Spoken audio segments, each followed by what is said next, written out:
कल परसों में केंद्र सरकार के माननीय मंत्री रविशंकर प्रसाद, क्या कानून मंत्री जी और जावड़ेकर साहब ने संयुक्त बयान दे करके इंटरनेट मीडिया पर एक उसका उपयोग लोग गलत ढंग से करने के लिए करते हैं, उनके ऊपर एक दिशा निर्देश, एक अध्यादेश लाए और ये भी बता दिए जो 15 किसी का भी मीडिया चैनल हो, यूजर्स हो, इंस्टाग्राम हो, फेसबुक हो, ट्विटर हो, सारे प्लेटफॉर्म पर अगर आपने कोई विवादास्पद टिप्पणी की, इसका दुरुपयोग किया, तो आपके ऊपर विधि सम्मत कार्रवाई की जाएगी। यह होना भी चाहिए, यह होना चाहिए। अब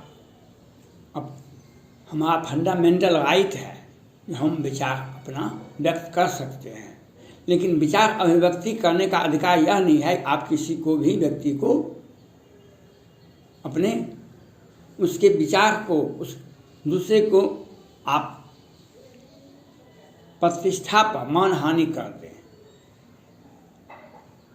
आपको अपने बारे में और अपने विचार रखने का अधिकार है। इसके आड़ में आप किसी का भी भावना को आहत नहीं कर सकते हैं।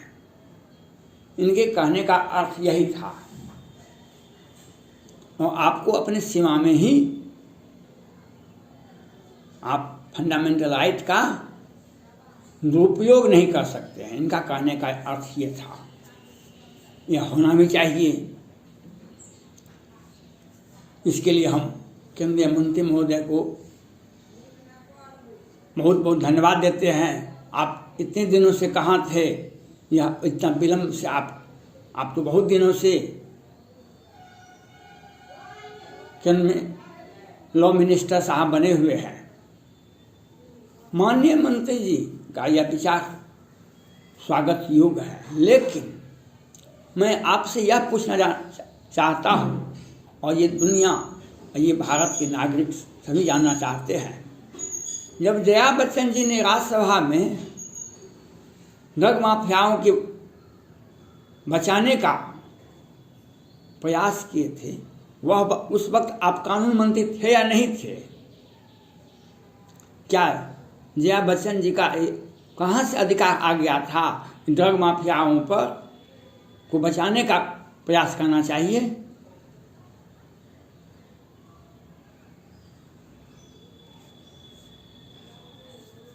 जया बच्चन जी ने जो भाषण दिए थे उसको आपने देखा होगा, लेकिन आप देख सुन करके छोड़ दिए। स्वतंत्र भारत के इतिहास में और देश के अनेकों राज्यों में एक से एक बड़े से बड़े आपराधिक प्रवृत्ति हुए, एक से एक। दाऊद साहब से लेकर के वीरप्पन, चंदन तस्कर, वीरप्पन जैसे व्यक्ति भी हुए थे। एक से एक भारत में, बहुत बड़ा भारत है, इसमें एक से आज तक के स्वतंत्र भारत के इतिहास में किसी भी आपराधिक प्रवृत्ति के व्यक्ति को, अपराधी को, वह कितना ही बड़ा हो, उसको राष्ट्रीय चैनल पर, राष्ट्रीय स्तर पर साक्षात्कार नहीं किया गया। आज तक नहीं हुआ। चाहे वीरप्पन चंदन जी हो, वीरप्पन, चाहे दाऊद साहब हो, वे गली मोहल्ले से ही अपना काम चला लिए, सार्वजनिक रूप से नहीं आए। और कहीं भी साक्षात्कार नहीं हुआ। आज एनडीए की सरकार है केंद्र में और माननीय प्रधानमंत्री नरेंद्र मोदी जी एक तपस्वी है, एक संत हैं। उनके मंत्रिमंडल के सभी सदस्य अच्छे हैं, लेकिन कुछ मंत्री पद पर बैठे हुए हैं, शोभा बढ़ा रहे हैं, लेकिन उनका जो संवैधानिक दायित्व होता है उस पर जब उनका कर्तव्य होता है तो वह उस बात को आंख के सामने में होता है, ये अपना मुंह घुमा लेते हैं और अपने उस पर चुप हो जाते हैं और ये दुनिया को दिखाने का कोशिश करते हैं हम नहीं जानते हैं। आज 26 जनवरी को लाल किले पर किसान आंदोलन के नाम पर एक बहुत बड़ा हुजूम दिल्ली पहुंच गया था। आप सभी ने देखा एक किसान 20-25 वर्ष का लड़का किस तरह से ट्रैक्टर चला रहा था, वह ट्रैक्टर पलट गया, उसकी मृत्यु हो गई। राजदीप जी देसाई जी ट्वीट करते हैं कि पुलिस की गोली से मरा। सबों ने देखा था कि वह किस तरह से ट्रैक्टर चला रहा था, किस तरह से वह मरा, लेकिन राजदीप जी देसाई जी कहते हैं। फिर ट्विटर रिट्वीट भी किए, बाद में वह उसको डिलीट भी कर दिए। और उसके पक्ष में रवीश कुमार जी, जब उनके ऊपर कार्रवाई की मांग की गई तो रवीश कुमार जी कहते हैं गलती ट्वीट डिलीट कर दिया, माफ़ी मांग लिया, तो अब क्या हुआ। देखिए अपने लोगों को कैसे बचा रहे हैं ये लोग, अपने लोगों को कैसे बचा रहे हैं। अभिसार शर्मा जी हैं, रवीश कुमार जी हैं, राजदीप जी देसाई जी हैं, ये लोग दिल्ली जेएनयू में भी कुछ महीना पहले बहुत बड़ा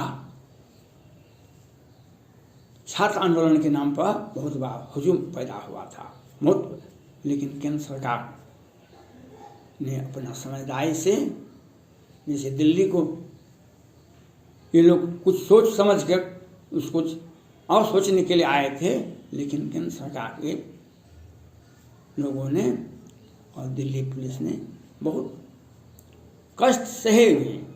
पुलिस वाले को बहुत किसानों ने तंग भी किया, लेकिन अपना किसी तरह से वह समय को निकाल दिए। अब उस बात को आज कानून मंत्री जी और जावड़ेकर साहब कहते हैं सोशल मीडिया पर, आप ट्विटर हैंडल पर, इंस्टाग्राम पर, फेसबुक पर, मीडिया चैनल पर आप अपनी सीमा का उल्लंघन नहीं करें, आप सीमा में ही अपना विचार रख सकते हैं।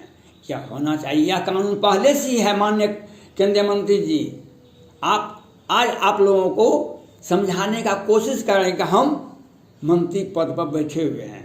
आपको मैं ये पूछना चाहता हूँ, जया बच्चन जी ने जो राज्यसभा में ड्रग माफियाओं को बचाने का प्रयास किए, उनके पक्ष में जो ड्रग माफियाओं के पक्ष में जो भाषण दिए, उस पर आप उस वक्त आप मंत्री नहीं थे केंद्र में, आपने एक शब्द नहीं बोला। आज तक चाहे चंदन तस्कर वीरप्पन जी हो या दाऊद साहब हो, आज तक किसी ने कभी भारत के राष्ट्रीय स्तर पर साक्षात्कार नहीं हुआ था। एक से एक अपराधी भारत में हुए, लेकिन आज तक राष्ट्रीय स्तर पर किसी भी अपराधी का साक्षात्कार नहीं हुआ। और देश की दुनिया में अब भारत के केंद्रीय नेतृत्व में एनडीए में माननीय प्रधानमंत्री नरेंद्र मोदी जी की सरकार में रिया चक्रवर्ती जैसे अपराधी को साक्षात्कार राजदीप जी देसाई के द्वारा होता है राष्ट्रीय स्तर पर। रवीश कुमार जी जैसे पत्रकार करते हैं, अभिसार शर्मा जी करते हैं, और लोग करते हैं। कानून मंत्री जी चुपचाप अपना पद पर संभाले हुए बैठे हुए हैं। थोड़ा सा भी इनको बोलने की समय नहीं है, बोलने का समय नहीं है इनके पास में। और आज ये कहते हैं आप इंस्टाग्राम पर, फेसबुक पर, इंटरनेट पर अपने सीमा का, अपने अधिकार का ही प्रयोग करें, सीमा का अतिक्रमण नहीं करें, नहीं तो 15 दिन के अंदर आपके ऊपर कार्रवाई हो जाएगी। केंद्रीय नेतृत्व से मैं अपील करता हूं माननीय मंत्री जी से, जो गृह मंत्री, माननीय गृह मंत्री अमित शाह जी, ये माननीय मंत्री, माननीय प्रधानमंत्री नरेंद्र मोदी जी के नाक के बाल हैं, बहुत अच्छे व्यक्ति हैं। लेकिन ये मैं पूछना चाहता हूं, सुनंदा पुष्कर की हत्या किस तरह से हुई थी? आपने अखबार देखा, सब कुछ देखा। सुशांत सिंह राजपूत को हत्या किस तरह से हुआ? आपने अखबार देखा, सोशल मीडिया देखा, सब कुछ देखा। लेकिन एम्स के डॉक्टर सुधीर कुमार गुप्ता जी ने सुनंदा पुष्कर की हत्या के मामले में जो रिपोर्ट दिए, पोस्टमार्टम रिपोर्ट दिए, और सुशांत सिंह राजपूत के केस में पोस्टमार्टम रिपोर्ट जो दिए, यह क्या दिखाता है? सुधीर कुमार गुप्ता जी ने कहा यह तो शराब भी नहीं पिया था, ड्रग भी नहीं लिया था सुशांत सिंह राजपूत, यह तो स्वाभाविक मौत हो गया। सुनंदा पुष्कर के में भी वह केस खारिज हो गया, सुनंदा पुष्कर का, और सुशांत सिंह राजपूत का केस जनता के बीच में और जनता के आवाज पर वह केस जिंदा है। लेकिन केंद्रीय नेतृत्व ने कुछ भी नहीं किया। ये कानून मंत्री जी से मेरा अपील है, जब बिहार में सृजन घोटाला के मुख्य आरोपी को बिहार के लोअर कोर्ट और वैकेंट कोर्ट से जमानत मिल जाता है। पटना हाई कोर्ट के वरीय न्यायाधीश थे माननीय राजेश कुमार जी, उन्होंने की नज़र में आ गया, उन्होंने पीएमओ कार्यालय, राष्ट्रपति और सुप्रीम कोर्ट के मुख्य न्यायाधीश को इसकी सूचना दी। लेकिन केंद्रीय नेतृत्व ने chief justice of Patna high court का तबादला कर दिया गया और राजेश कुमार जी का भी कर दिया गया, क्योंकि वे उजागर किए थे मामले को। और आप कानून मंत्री जी एक शब्द भी बोलने का प्रयास नहीं किए, एक शब्द भी बोलने का प्रयास नहीं किए, कहीं भी नहीं। आज इनको ये दिशा निर्देश देते हैं। जया बच्चन जी के बारे में कुछ नहीं बोलते हैं। राजदीप जी देसाई जो दिल्ली में जो किसान का जो के नाम पर जो बवाल हुआ था, उस पर आज बोलने का कोशिश करते हैं कि आप मीडिया का उपयोग सही समय पर करें, मीडिया का उपयोग नियम और कानून के मुताबिक करें। आज इनको बोलने का फुर्सत मिला। रवि दिशा, जिहाना, थनवर पर कार्रवाई हुई, लेकिन राजदीप जी देसाई जी पर एफआईआर हुआ कि नहीं हुआ, उनकी गिरफ्तारी नहीं हुई, क्योंकि ये बड़े लोग थे और ये उन लोगों को समझाने के लिए अपना एक दिशा निर्देश देते हैं विभाग से। ये आप समझते होइएगा कि लोग नहीं बुझा है। केंद्रीय नेतृत्व में माननीय प्रधानमंत्री नरेंद्र मोदी जी के नेतृत्व में सभी मंत्री अच्छे हैं, लेकिन कुछ मंत्री अपना पद, अपनी जो कर्तव्य बोध होता है वह सही समय पर नहीं करते हैं। अगर रिया चक्रवर्ती जी का इंटरव्यू नहीं लिया गया था तो एफआईआर राजदीप जी देसाई, अभिषेक शर्मा और रवीश कुमार को भी होना चाहिए था, लेकिन आपने चुपचाप देखते रहे, बोलने का भी हिम्मत नहीं किए। एम्स के डॉक्टर सुधीर कुमार गुप्ता बार बार सुनंदा पुष्कर और सुशांत राजपूत का जो पोस्टमार्टम रिपोर्ट गलत रिपोर्ट दे रहे हैं, केंद्रीय गृह मंत्री जी का जवाब नहीं बनता है, लेकिन एक बार भी नहीं बोलते हैं। आज वह केस जिंदा है सुशांत राजपूत का, जनता के लिए के द्वारा जिंदा है, न्याय तो मिलेगा। लेकिन आप न्याय देने में आप लोग कोई मददगार नहीं है। जो आपको कर्तव्य और पद दिया गया है वह आप नहीं कर रहे हैं, इसलिए जनता में असंतोष है। धन्यवाद।